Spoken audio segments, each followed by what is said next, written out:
Hello and welcome to Fifth and Grace.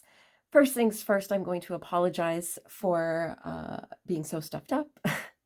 I feel like I sound like a seal in heat, and I'm sniffing and snuffling. I don't know if it's allergies or a little head cold, but all I know is I'm stuffed up and my throat itches like crazy. Like it's not sore, it's just, you get that occasional itch. So you want to take like a toothbrush or something and scratch the back of your throat. That's how I'm feeling this week. So, but I didn't want to let the week go by without doing a reading. And I have missed my cards because I've been sick. I haven't been able to do a lot in the way of readings. I did record some stuff, but mostly I'm, excuse me, I'm so sorry.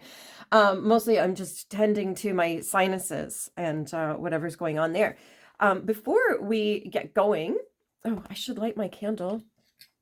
That's going to be helpful, right?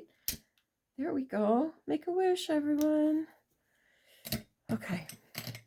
So this is going to be a timeless reading. So if you have come across this video, this message is for you. Okay, we're going to do a pick a card style. So I'll put out 3 cards, give you the message.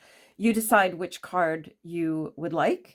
And I should have put little props here. So what we'll do is we'll take this one, and we will take this one, and we will take this one. And this is how we will mark the cards. Okay, but before we start, I just wanted to tell you a little bit. It's a very exciting thing.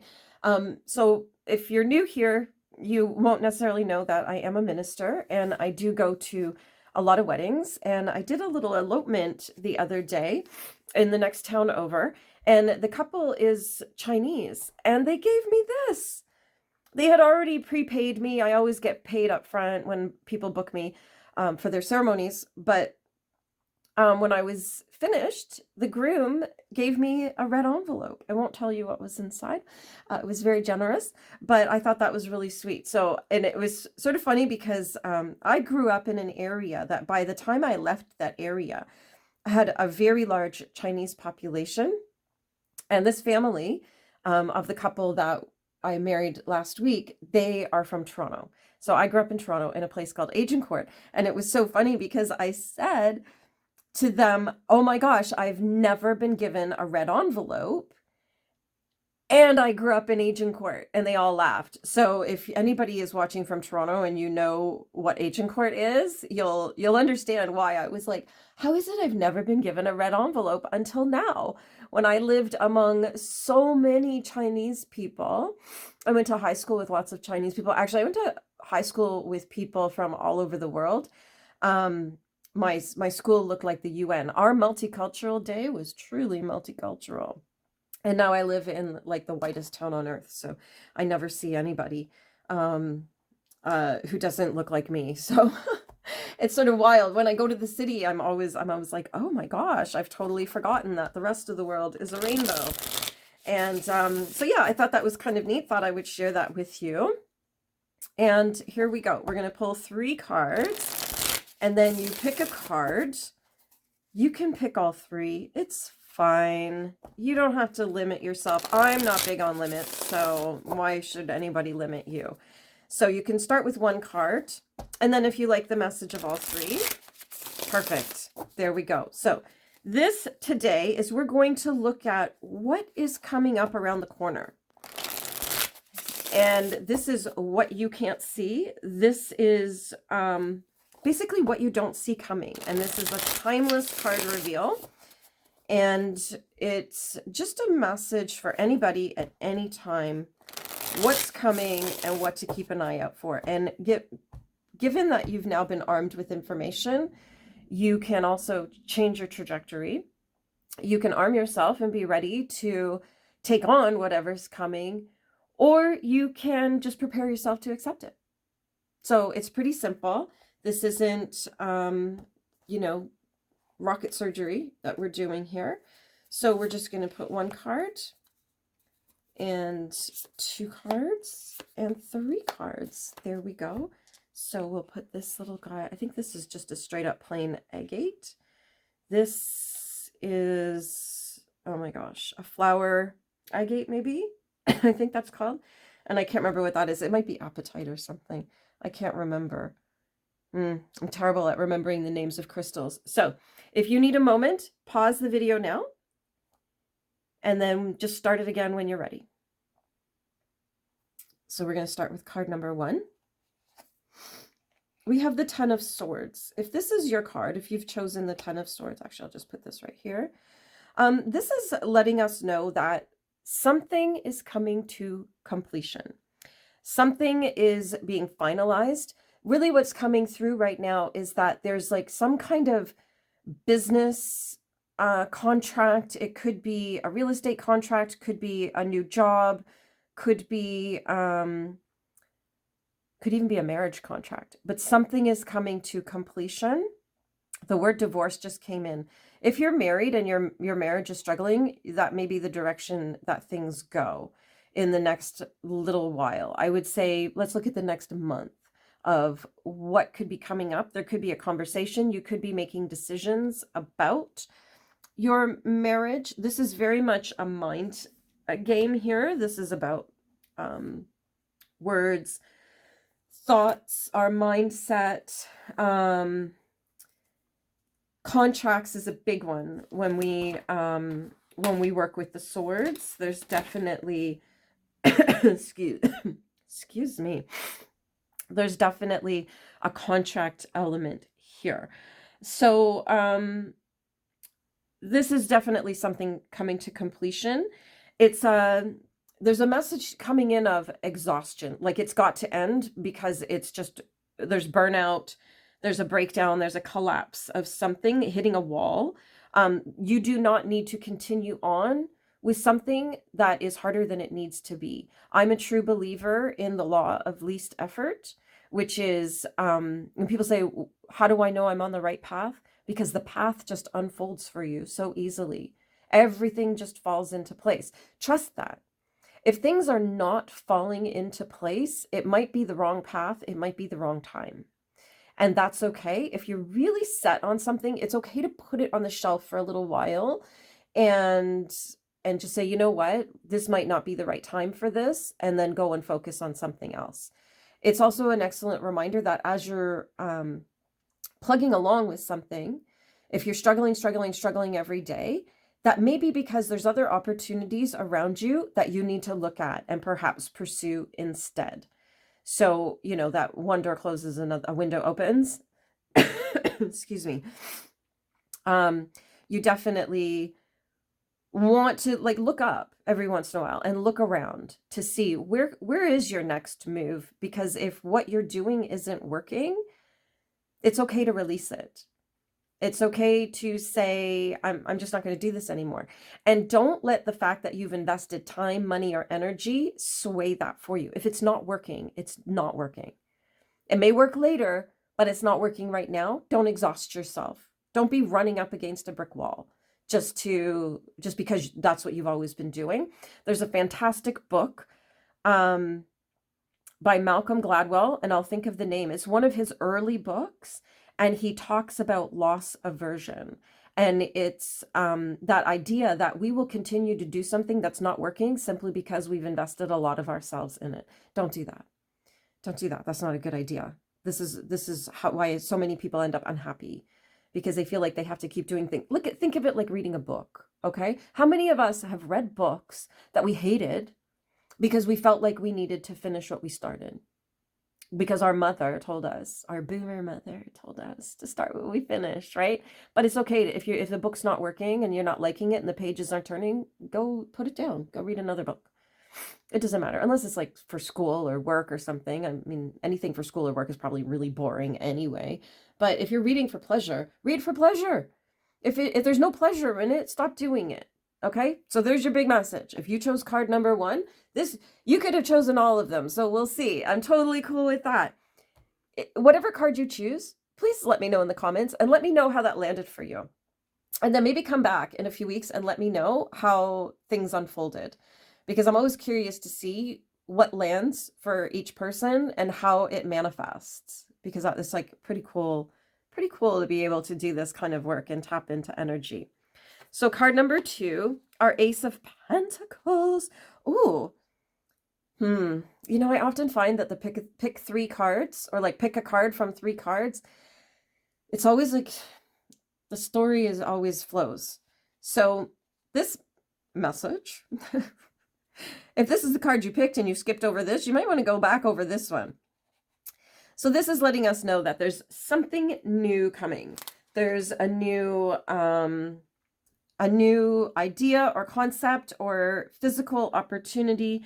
It's a new beginning. It could be a new money opportunity. It could be a new job. It could be even just a change of job. But you know what they say, like a change is as good as a vacation. Excuse me. I'm so sorry for the coughing and sniffling. So this is definitely something new coming up, a new way of living. This could be a new car, a new house. It's definitely about something tangible, something we can touch. It can also be a new concept of how we view money. So I'll give you a great one right now. If you don't know a lot about money in terms of spirituality, money is just energy. So when you trade your money with me for a one-on-one private reading, one of my workshops or courses or anything like that, or one of my products, that's an energetic exchange. That's why the tip jar is in the description of every one of my videos. Every time somebody pops a couple dollars into my tip jar, that's an energetic exchange. It's simply I'm using my energy here and providing my energy to you for wisdom and knowledge and help in your life. And then you provide me some energy in the form of a couple dollars.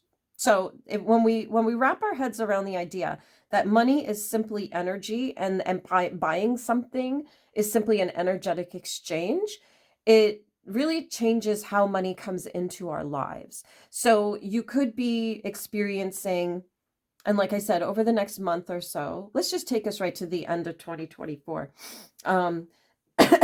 Although this is a timeless reading, this is November 2024 right now. So for anybody who's, focused on like right now, the end of the year, do that. It doesn't really matter when you're watching this message is for you.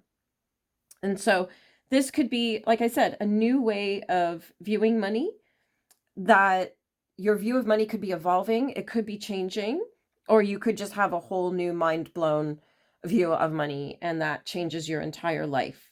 And it's about building abundance. It's about your success. There's lots of exciting new stuff coming up here. So yay you. Sorry, I'm sniffing again. Oh my goodness. Whew. And our Six of Cups. Oh, this is one of my favorite cards of the entire deck. This is about nostalgia. This is about happiness.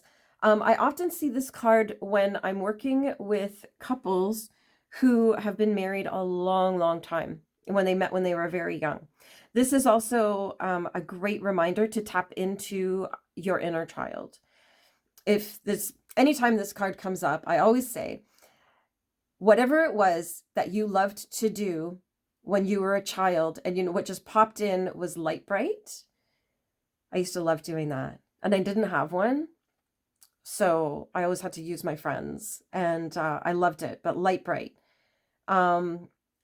easy bake oven, anything like that takes you back to childhood. I'm speaking as a Gen Xer, so my childhood memories might be different. If, like say if you're 20, your childhood memories are going to be quite different than mine. Excuse me. But it's definitely important to tap into that childlike energy, the energy of your childhood. That will bring joy for you. And when we're in the frequency of joy, we are the most magnetic. And that's where we do our most manifesting. Our best manifesting is when we're in the energy and frequency of joy. There's also a beautiful message here that someone from your childhood might be popping up. Very often when I pull this card for someone who's older, and I would say like over 60, almost always they tell me that, yes, a childhood friend just popped up, or they come back to me and say, you're never going to believe what happened. A childhood friend just reached out to me. So you could be receiving a message from someone from your past. It could be your distant past. It could be your recent past, someone from your past.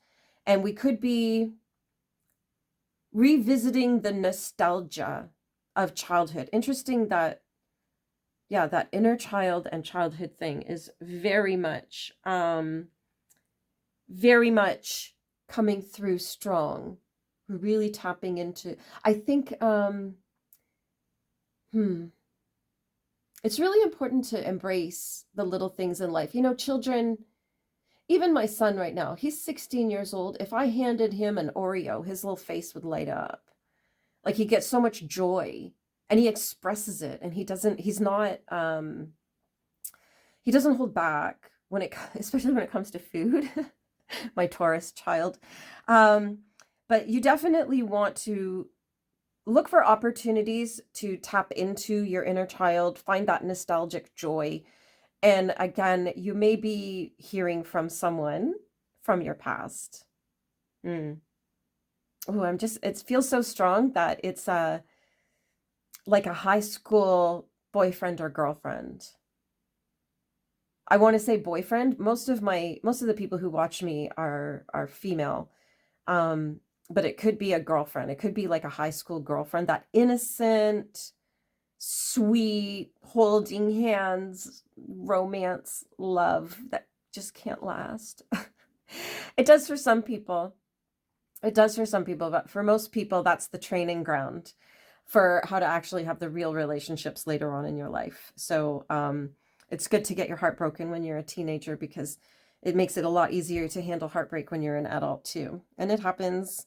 We've all been there. Sorry for sniffing. We've all been there. But this is definitely coming in strong with that childlike energy, tapping into the inner child. Opportunities are going to be coming up for you for some nostalgia, you know, experiencing memories of your past, memories of your youth. And it's okay to let them go. A lot of people cling to their youth, and we know those people. You can spot them a mile away, where they're clinging on to something rather than just aging gracefully or evolving.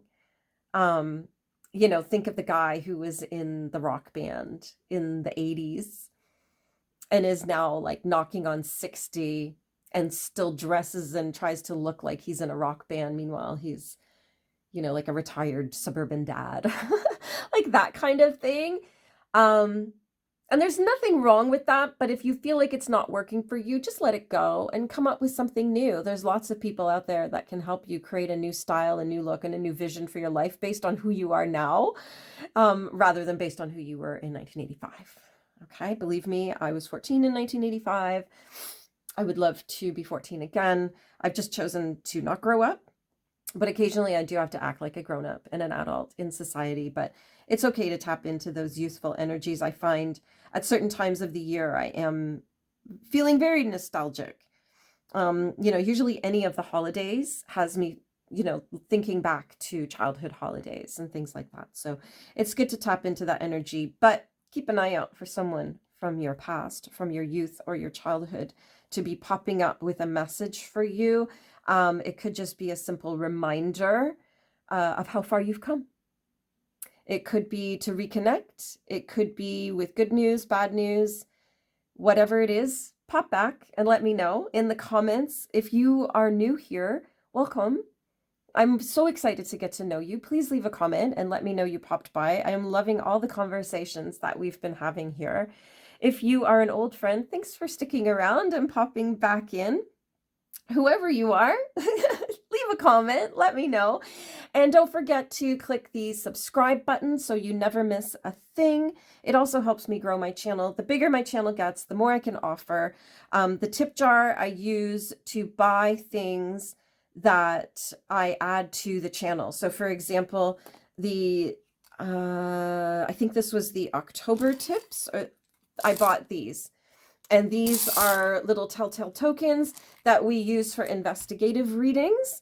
And I do have my eye on a few more things that I would like to add to the channel just to be able to do bigger, deeper, broader readings on more topics. So, you know, one of the things that I have here is this deck, What Lies Beneath. We do investigations with this. I have another couple investigation decks just warming up under my pillow. It's getting crowded in my bed because I got 3 big tarot decks in there.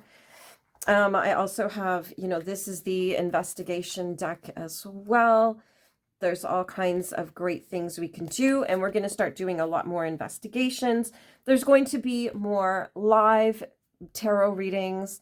I went live not long ago, excuse me, and that was a lot of fun. And what else do I have coming up? Lots of meditations. Just, you know, go through my channel. There's playlists there, and there's all kinds of topics. You know, be sure to check out a few other things. And if you can toss $1 or 2 in the tip jar, please feel free. I invite you to do that, and then that helps grow everything here. And I do plan on growing even more with membership, Patreon, stuff like that. So there's lots coming up. Please leave a comment and let me know how this landed for you. Which card did you choose? And then don't forget to bookmark it, and then come back in a few weeks and let me know what happened. Have a magical day, everyone.